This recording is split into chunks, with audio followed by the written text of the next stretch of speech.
আসসালামু আলাইকুম। Foreign job information চ্যানেলে আপনাকে স্বাগতম। আমি আছি মোহাম্মদ বিপ্লব, সরকার অনুমোদিত রিক্রুটিং এজেন্সি ব্রাদার্স ইন্টারন্যাশনাল থেকে। আজকের সকল তথ্য প্রবাসী কল্যাণ ও বৈদেশিক কর্মসংস্থান মন্ত্রণালয় সরকারি ও বেসরকারি বিভিন্ন ভেরিফাইডকৃত এবং বিশ্বাসযোগ্য উৎস থেকে যাচাই বাছাই করে আপনাদের জন্য এই ভিডিওটি রেকর্ড করা হচ্ছে। চলুন তাহলে শুরু করা যাক।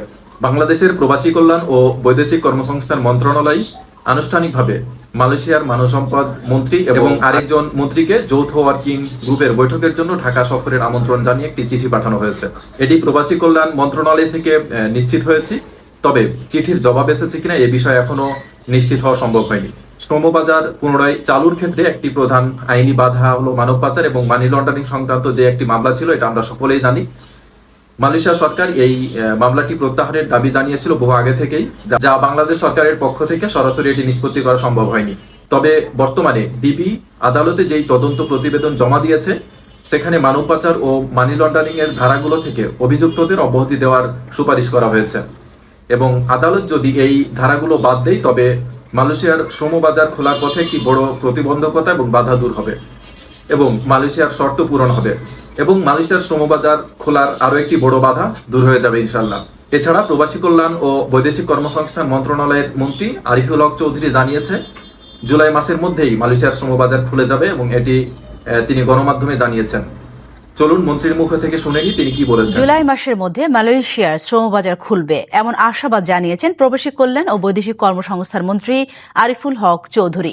সকালে সিলেটের জিন্দা বাজারে এক অনুষ্ঠানে যোগ দিয়ে তিনি কথা জানান।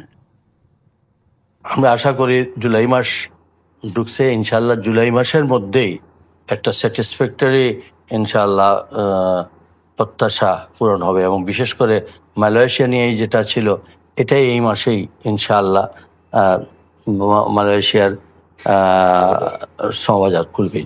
এখন এই সকল বিষয় পর্যালোচনা করে বলা যায় মালয়েশিয়ার কলিং ভিসা চালুর ইতিবাচক ইঙ্গিত পাওয়া যাচ্ছে। আশা করি খুব শীঘ্রই এটি চালু হয়ে যাবে এবং জুলাই মাসের মধ্যে চালু হবে, এমনটি আসলে মন্ত্রীর কথায় বোঝা যায়।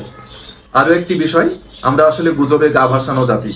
এটি বলার কারণ হচ্ছে প্রবাসী কল্যাণ ও বৈদেশিক কর্মসংস্থান মন্ত্রণালয়ের প্রতিমন্ত্রী নুরুল হক নূর এর নামে একটি গুজব ও মিথ্যা ফটোকার্ড ছড়ানো হচ্ছে, যে তিনি নাকি বলেছেন যে প্রবাসীরা কাজে মনোযোগী না হওয়ার কারণে এবং কাজে ফাঁকি দেওয়ার কারণে শ্রমবাজার বন্ধ হচ্ছে।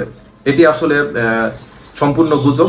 এটি সত্য ভেবে অনেকে বিভিন্ন সামাজিক যোগাযোগ মাধ্যমে প্রতিবাদের ঝড় তুলছেন, অনেকে নেতিবাচক মন্তব্য করছেন, কিন্তু কেউ আর এই সত্যতা খুঁজে দেখছেন না। প্রতিমন্ত্রীর নামে ছড়ানো এই ফটোকার্ডটি সম্পূর্ণ গুজব, কারণ আমি এর কোনো সত্যতা এখন পর্যন্ত পাইনি।